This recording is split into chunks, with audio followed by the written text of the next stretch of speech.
Hello and welcome to another video, and today we're talking about the topic everyone loves to talk about, and that is of course GameStop. And I've been kind of holding off on doing this video for a while because there was going to be some big news in February about GameStop and getting bought out. Well, because those plans have fallen through, and we'll discuss here shortly, that's kind of pushed this video up, along with some other things that have come to light recently that I feel like it's time to talk about GameStop and their internal struggle to stay relevant in retail. GameStop, as you know, I have a real passion for doing these videos on the channel because I worked there for 4.5 years, and if you guys haven't seen my other GameStop videos yet, there's a long list.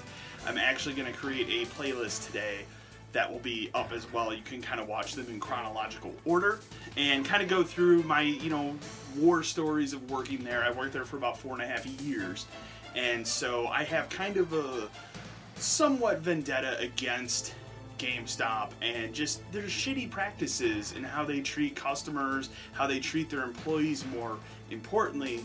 And while I'm not 100% against GameStop, I just have a real dislike for them, and hence why we discuss these things. So the first thing I want to point out here is that basically GameStop has pulled out of the idea of selling to a buyer, an investment firm, to kind of pick up the pieces and continue to make them a relevant business in 2019.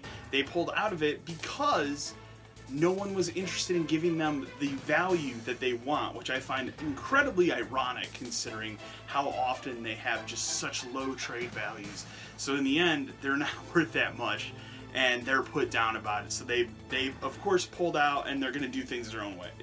Whatever. That sounds like a real GameStop move because, again, the higher-ups of this company always think they know better than everyone else, and I really hope that this is the time where those people finally get the door slammed in their face that they've deserved for years. Basically, because of the corporate buyout pullout here, their stock fell 20% this past week, and that's a huge number for GameStop. I mean, this stock is plummeting.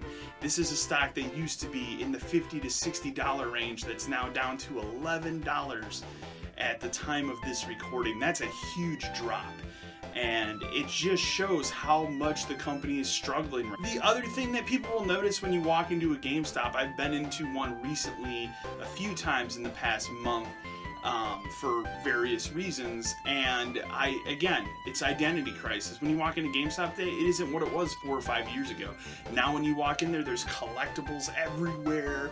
Like any nook and cranny in a GameStop that you can put a collectible in, they're shoving one in there. And they just keep bringing all this stuff in. And the thing about it is, when that stuff sells, it sells really well and it makes them money. However, the important thing is that it has to sell, or else it gets heavily discounted and they don't make their return on investment in those things. And I saw that time and time again when I was still there, while this whole collectibles process was starting to happen, and they're just really going hard in the paint with collectibles. And again, as I've predicted to you guys, 2019, it seems like it's going to be the year of the downfall for GameStop. I've already predicted that you're going to see more stores close this year than you ever have, and with this corporate buyout pullout, that only proves my prediction is true here. You have to topple that with digital sales last year accounted for 35% of overall video game sales. 35% of all video game sales were digital sales. That's a higher number than it's ever been, and it's only increasing to that magic point where I think it's about 50-50 where GameStop does truly fall, because once it tips over the 50% mark, more people are buying digital than going into GameStop. Now, and I'll be the first defender here of digital. I'm not the biggest fan of the digital world. However, I kind of made a decision at the beginning of 2019 personally here behind the scenes to buy games digitally more often than physical. Part of it is I'm just running out of space for things, but also partially, like, if it's a game I really care about and I want to play right away, and I'll give you a prime example, Resident Evil 2. I live in the Midwest here, and we're under a polar vortex right now at the time of this recording, and I didn't want to go to a local store to pick up that game when I could just sit in my warm house and have it downloaded and preloaded and ready to go at 11 p.m. That's just convenience that GameStop cannot offer, and they never will be able to offer that. So they continue to struggle to be relevant in a digital age. And I also think all it's going to take is one of these next-gen consoles to come out and say, hey, you know what? We don't have a disc drive. Now, will that happen this next generation? Who knows? I'm not going to speculate on that in this video, but it's an entirely possible outcome, and we'll see more.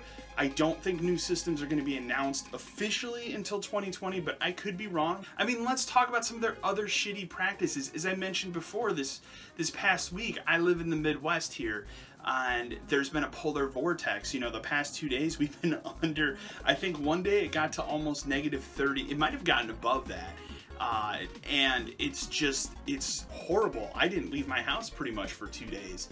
And it's horrible. You know, my work was canceled, and most any actual business canceled their work and told people to stay home because they have some care for, you know, their employees' personal lives and families and their actual overall well-being.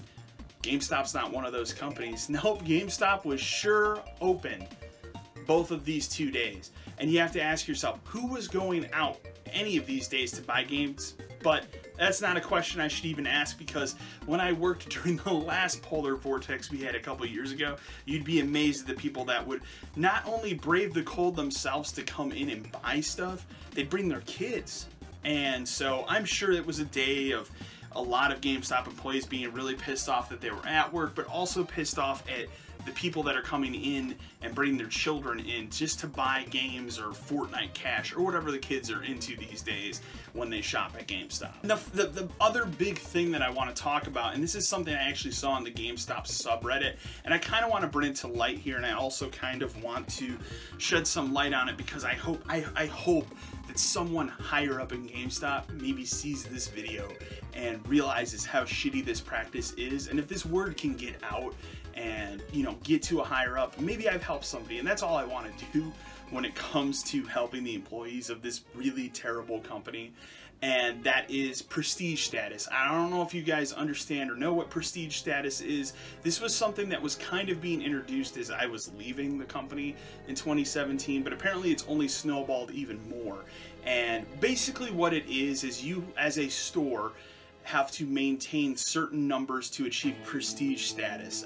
What those numbers are, I don't remember. They were higher up, but certain numbers such as overall sales figures, how many, you know, subscription renewals you get, how many pre-orders you get, how many GPG, gameplay guarantees, you sell, and PRPs, which are the warranties for used systems.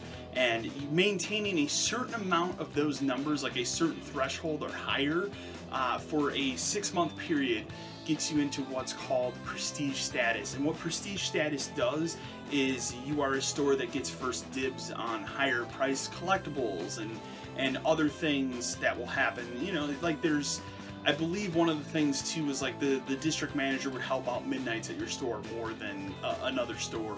And there'd be more focus on your store to do better than other stores, which already sounded like a really shitty program when they introduced it. It's been brought to my attention on the GameStop subreddit that there are regional and district managers that are now holding this over their whole blanket of stores and their areas.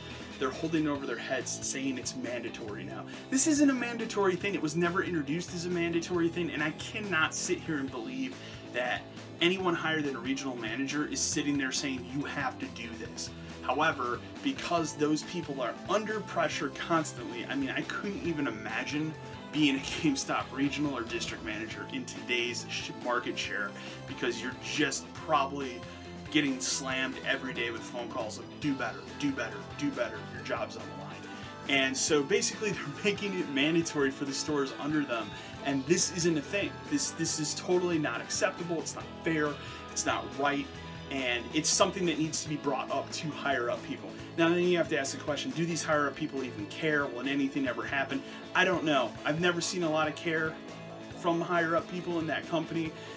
As I've talked about on my other videos, there used to be a giant roof leak in the store that I worked in, and nobody higher up seemed to really give a shit or care about that, and it was never fixed. It literally never was fixed. So GameStop, they're doing poorly. They're just not having a good beginning of 2019, and as I predicted this whole time on the channel, I really think that 2019 is going to be the year that you just see this company really start crumbling. And if I haven't said it before, I'll say it again. The first stores that are going to go are mall stores. If you work in a mall store right now, it's time to get out. Either you request, if you still want to stay in the company and you're a crazy person for doing it, you need to request a transfer to a store that's not inside a mall, because of any of the stores that they are going to start dumping, it's mall stores, because malls are dying across the country.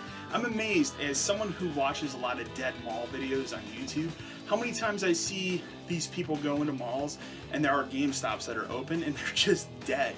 And I question myself, how is this store still open, other than their actual plan for making money is probably so incredibly low, mixed with how much their rent costs. So it probably doesn't cost a lot to maintain that store, but at the same time, that's not a store that generates money.